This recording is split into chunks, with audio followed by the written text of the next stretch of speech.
ভয়ডরহীন cricket কাকে বলে সেটাই যেন খাতা কলমে শেখাচ্ছিলেন আরব আমিরাতের দুই ওপেনার জুহাইব আর ওয়াসিম। শরীফুলকে দেখে শুনে খেলে সাকিব রানাদের বারবার উড়িয়ে মারছিলেন বাউন্ডারি লাইনের পেছনে, তবে বাদ সাধলেন রিশাদ। রাহুল চোপড়ার উইকেট তুলে আরেকটা চান্স ক্রিয়েট করে বোঝাচ্ছিলেন কেন এই লেগিকে দরকার এতটা। দিনের শুরুতে ব্যাট হাতে অনেকটা আলো নিজের দিকে টেনে নিয়েছিলেন তানজিদ তামিম। তাকে যোগ্য সঙ্গ দিয়েছেন লিটন দাস।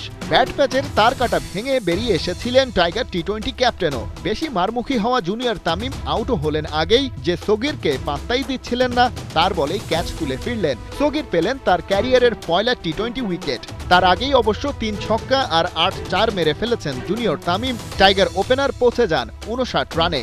আফসোস করার উপায় নেই কোনো। পার্টনারকে হারিয়ে লিটনও অবশ্য দমে যাননি। ক্যাপ্টেন জুটি গড়েছেন এক্স ক্যাপ্টেন শান্তর সাথে। আগের ম্যাচটায়ও যে রান খরায় ছিটকে গেছিলেন একাদশ থেকে। জাওয়াদুল্লাহর বলে ক্যাচ তুলে ফেরার আগে 32 বলে করেছেন 40, অনেকটা টিপিক্যাল লিটনীয় ইনিংস। তাতেই ভাঙে শান্ত লিটনের 35 রানের পার্টনারশিপ। ব্যাটে বল আসছিল, শান্ত এবারে হয়তো করে দেখাবেন দারুণ কিছু, এমনটা ভাবতে ভাবতেই তার ব্যাটে বলে মিসকমিউনিকেশন। এ যাত্রায় 27 রানে কাটা, তবে সেটা করেছেন মাত্র 19 বলে। এটাই বা কম কিসে?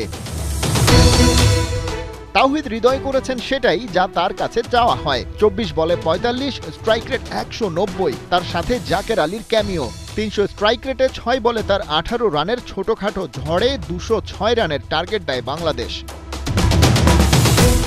রানটা আরব আমিরাতের মতো নভিস দলের জন্য আনচেইজেবল কি?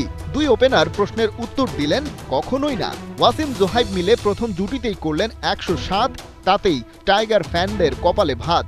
শরীফুল রিশাদদের রান চেকের পরেও 42 বলে কম সাবার হবার জোগাড়। 5 ছক্কার সাথে 9 বাউন্ডারি। ওকে শরীফুল ফেরানোর আগে বেশি দেরি হয়ে যায়নি তো? আমিরাতের দরকার ছিল কেবল একটা ফিনিশিং টাচ। সেই কাজটাই করলেন হায়দার আলী। 6 বলে করলেন 15, শেষ ওভারে লাগতো 12।